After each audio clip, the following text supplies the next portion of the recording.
Pernah nggak sih kalian bikin model AI yang keren banget, tapi pas ditanya, ini gunanya apa? Malah bingung jelasinnya. Hehe, tenang, kalian nggak sendirian. Penjelasan ini adalah peta jalan buat kalian. Kita akan bedah gimana caranya mata kuliah technical writing bisa mengubah kode kalian yang rumit menjadi laporan yang memukau dan punya dampak. Nah, ini dia nih pertanyaan paling penting. Kalian mungkin jago banget bikin algoritma canggih, tapi bisa nggak ngeyakinin orang lain kalau karya kalian itu hebat? Justru disitulah tantangan terbesarnya kan, mengkomunikasikan nilai dari apa yang kita buat. Dan inilah jembatan yang akan kita bangun bareng-bareng.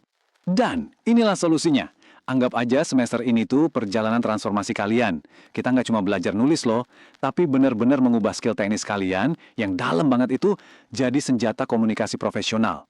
Dan percaya deh, ini bakal jadi aset paling berharga di karir kalian nanti. Oke, kita mulai dari fase pertama ya, meletakkan fondasi.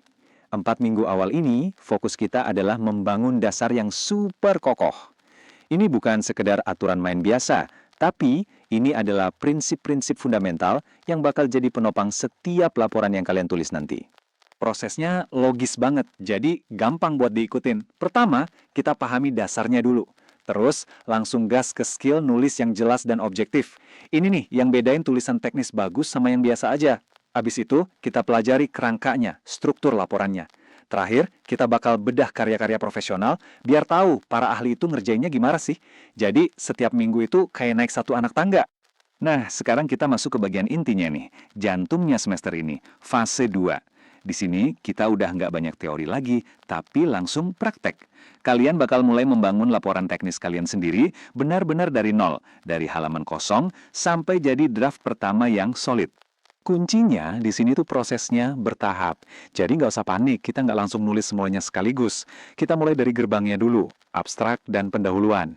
Terus masuk ke dapurnya, metodologi.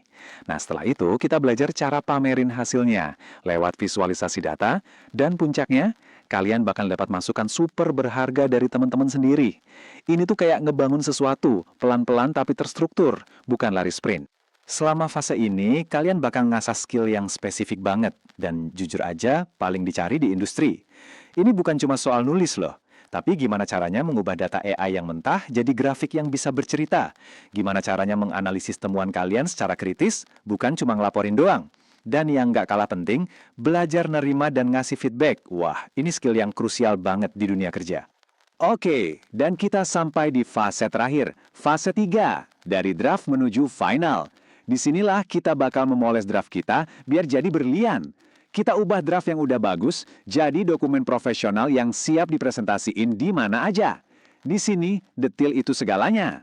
Lihat deh perbedaannya, transformasinya kelihatan banget kan? Kalian masuk fase ini dengan draft yang isinya ide-ide inti, dan keluarnya dengan laporan yang super polish dan profesional. Bedanya di mana? Ya di citasi yang standar, kayak format IEEE, terus proses proofreading yang teliti banget, nggak ada typo yang lolos, dan yang paling penting, alur ceritanya. Narasinya jelas dari awal sampai akhir.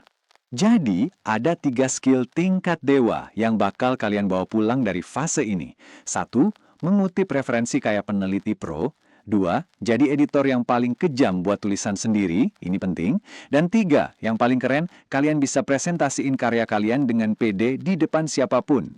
Tentu aja, kalian pasti penasaran kan, terus nilainya gimana? Oke, pertanyaan bagus. Mari kita lihat gimana semua kerja keras kalian ini bakal dinilai. Karena ini bukan cuma soal angka di akhir semester, tapi tentang ngukur perkembangan kalian sebagai komunikator teknis. Coba deh perhatikan pembobotan nilainya. Laporan akhir sama praktikum itu porsinya paling gede, masing-masing 30%. Ini ngasih pesan yang jelas banget. Mata kuliah ini lebih mentingin hasil kerja nyata kalian. Kemampuan kalian buat menerapkan teori itu jauh lebih dihargai daripada sekedar hafal mati. Nah, yang keren di sini tuh semuanya transparan. Kalian bisa lihat dari awal apa sih yang dimaksud dengan sangat baik atau nilai sempurna. Contohnya nih, untuk aspek analisis, nilai maksimal itu bukan cuma ngelaporin hasil, tapi kalian harus bisa ngebandingin sama riset-riset lain di bidang yang sama. Jadi ini tuh kayak blueprint atau contekan resmi buat dapat nilai bagus. Pada akhirnya, semua yang kita pelajarin ini tujuannya cuma satu, dan tujuan ini diambil langsung dari capaian pembelajaran resmi, yaitu ngebekalin kalian dengan kemampuan untuk menghasilkan tulisan ilmiah yang profesional. Jadi ingat ya, ini bukan sekedar tugas kuliah biasa, anggap ini investasi jangka panjang buat karir kalian.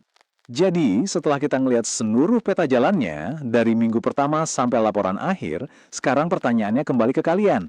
Siap nggak bikin proyek-proyek AI kalian yang luar biasa itu jadi sesuatu yang nggak cuma canggih, tapi juga benar-benar dipahami sama dunia? Perjalanan kalian dimulai sekarang.